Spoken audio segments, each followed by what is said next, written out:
오늘 묵상할 본문은 누가복음 5장 12절로 26절입니다.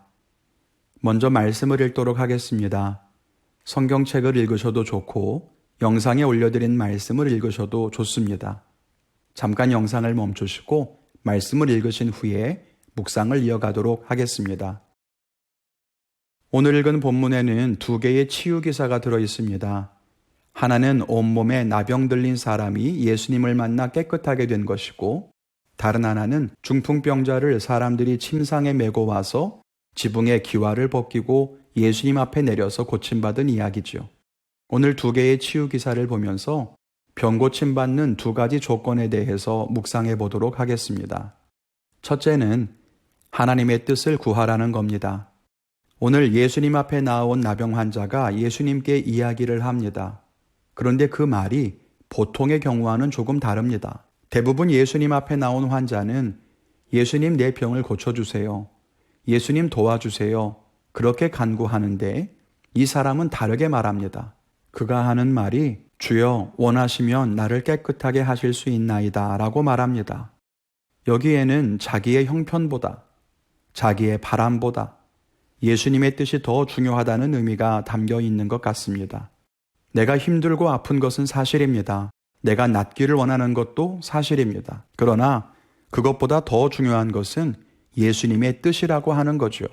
이 사람의 말대로라고 하면 내가 너무 힘들고 내가 정말 간절히 원하지만 예수님이 나를 고쳐주기를 원하지 않으신다면 나는 낫지 않을 것이라고 하는 말을 담고 있는 것처럼 보여요. 우리가 하나님께 기도할 때에 이런 마음가짐이 필요합니다. 하나님의 응답에 있어서 중요한 것은 하나님의 뜻이라고 하는 것을 알아야 합니다. 주의 뜻이 어디에 있는가? 주님이 원하시는 것은 무엇인가? 그것을 구해야 합니다. 우리의 눈이 내 상황과 형편에 묶이다 보면 하나님의 뜻과 무관하게 내 문제만 바라보다가 스스로 무너지는 일들이 비일비재합니다.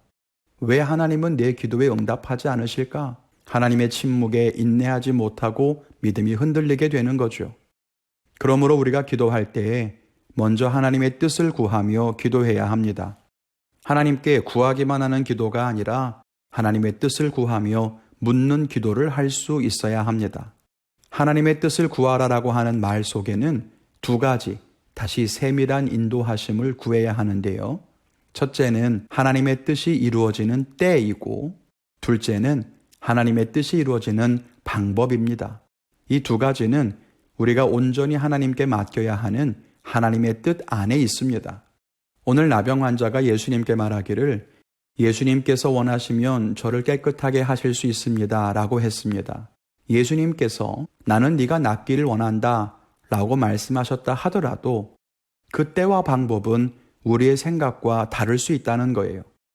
하나님께서 보실 때 가장 적합한 때에 하나님께서 뜻하신 방법대로 이루실 것이기 때문입니다. 감사하게도 오늘 이 나병 환자와 중풍병자는 두 사람 다 하나님의 때가 바로 오늘이었기에 고침받을 수 있었죠. 그런데 그 방법은 서로 달랐습니다. 나병 환자에게는 손을 대시며 깨끗함을 받으라 라고 명령하셨고, 중풍병자에게는 내 죄사함을 받았느니라 라고 말씀하셨습니다. 서로 다른 방법이었지만 그들을 고치시겠다는 하나님의 뜻은 오늘 이루어진 것입니다. 우리가 하나님께 기도할 때, 특별히 치유를 위해서 기도할 때 하나님의 뜻을 구해야 합니다. 그리고 하나님의 뜻을 구함에 있어서 그 때와 방법을 하나님께 맡기는 온전한 신뢰가 필요하다는 것을 기억해야 할 것입니다. 둘째는 믿음을 가지라는 겁니다. 병 고침받는 첫 번째 조건이 하나님의 뜻이라고 한다면 그 두 번째는 우리의 믿음입니다. 오늘 나병 환자의 믿음을 보세요. 그에게는 확신이 있었습니다. 주님이 원하시기만 하면, 주님이 나를 고치시려고만 하시면 나는 나을 수 있다는 확신이 있었죠. 내가 얼마나 오랫동안 병을 앓았든지, 또 내 온몸에 나병이 퍼져 쉽게 낫지 않을 것이라고 하는 내 상황, 그런 건 중요하지 않았습니다. 그게 믿음이라는 거예요. 중풍병자를 침상에 메고 온 사람들도 마찬가지입니다. 얼마나 증상이 심각했으면 침상에 눕혀서 왔겠습니까? 그렇지만 그들에게는 믿음이 있었습니다. 예수님 앞에만 가면, 예수님을 만나기만 하면 나을 것이라고 하는 것을 믿었죠.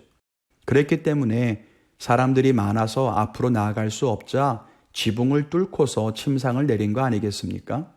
이것은 단순한 열심이 아니라 믿음의 표현이었던 것입니다. 예수님께서도 그들의 모습을 보시고 그들의 믿음을 보셨다고 했습니다. 그리고 그들의 믿음을 보시고 이 사람에게 죄사함을 선언하셔서 병을 고쳐주셨습니다.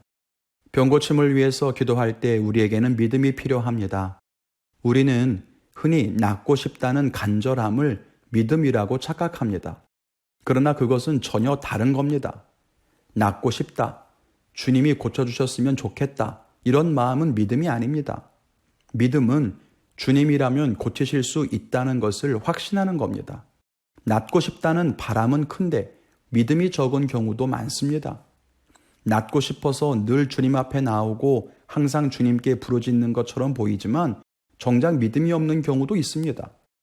물론 우리 하나님은 사랑이셔서 그런 믿음 없는 부르짖음과 신음소리에도 응답하시는 경우가 있습니다.